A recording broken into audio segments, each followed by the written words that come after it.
Magandang umaga po sa ating lahat, mga kapatid. Magandang umaga po, Father. Ipinagdiriwang po natin ang dakilang kapistahan ni San Juan Bautista. Siya na itinalaga para ihanda ang daraanan ng Panginoon. Siya na bago gampanan ang kanyang misyon ay naglaan ng 40 araw, 40 gabi sa disyerto, nagdarasal, nananahimik, nagninilay. At dito sa kanyang pamamalagi sa disyerto, siya ay talagang namuhay bilang isang nagsisikap na makasunod sa ating Panginoon. At nung gampanan na niya ang kanyang misyon, malinaw ang kanyang mensahe. Pagsisihan ninyo't talikdan ang inyong mga kasalanan. At dito sa kanyang pangangaral, marami ang tunay na nakinig at nagsikap na makapagbalik loob sa Diyos. At ang katotohanan lamang talaga ang kanyang ipinangaral at isinabuhay. At naging kapalit ng kanyang pangangaral ng katotohanan ang kanyang buhay, di ba? Alam natin ang nangyari sa kanya sapagkat sa pagsisikap niya na ipangaral ang katotohanan, kahit sino yung nakikinig, kahit sino ang nandiyan, basta't ang katotohanan ang kanyang ipapangaral, hindi niya pinipili ang kanyang sasabihin. Sabi nga, hindi niya ine-edit ang kanyang ipapangaral. Nagkataon, sa kanyang pangangaral nandoroon ang hari at sinabi niya sa hari, ang iyong kinakasama ay hindi mo tunay na asawa. Isang napakahirap na misyon ang ginampanan ni Juan Bautista bilang propeta. At talaga namang napakahirap ang maging propeta sapagkat ang maging isang propeta ay kinakailangan magsalita sa pangalan ni Yahweh.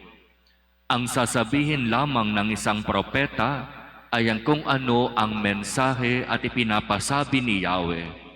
Hindi niya dapat bawasan o dagdagan ang kung ano ang ipinapasabi ni Yahweh. Kaya sa pagiging matapat at masunurin sa kung ano ang ipinagagawa sa kanya ng Diyos, naging kapalit nito ang buhay ni Juan Bautista. Nagalit at nagtanim ng sama ng loob sa kanya ang kinakasama ng hari. At humanap siya ng pagkakataon para makaganti at maipapatay si Juan Bautista.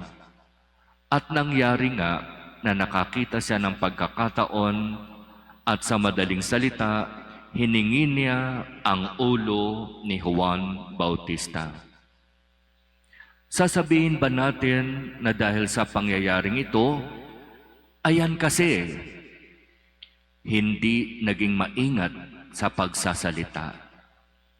Ayan kasi, masyadong naging tapat. Masyadong naging totoo, kaya ayan, napugutan ng ulo. Hindi ganoon ang dapat nating maging pag-iisip. Sapagkat para sa ating Panginoong Hesus, sa lahat ng isinilang at pinili at tinawag para maging propeta, tanging si Juan Bautista lamang ang talagang pinakadakila sa lahat. Ginampanan niya ng buong katotohanan at ng buong katapatan ang kanyang misyon. Ang naging kapalit man nito ay ang kanyang sariling buhay, siya naman ay pinagpala at kinalugdan ng Diyos. Kaya tama yung sinasabi, aanhin mo ang magandang buhay sa mundong ito kung ang kapalit naman noon ay ang iyong kaluluwa. Aanhin natin ang mga papuri, parangal, pasasalamat kung ang kapalit naman nito ay ang tayo'y mapalayo sa Diyos.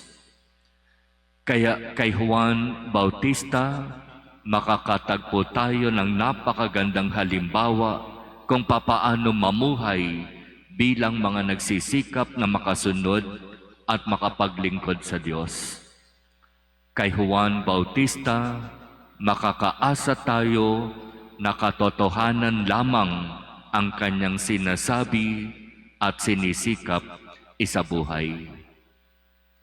San Juan Bautista, ipanalangin mo kami.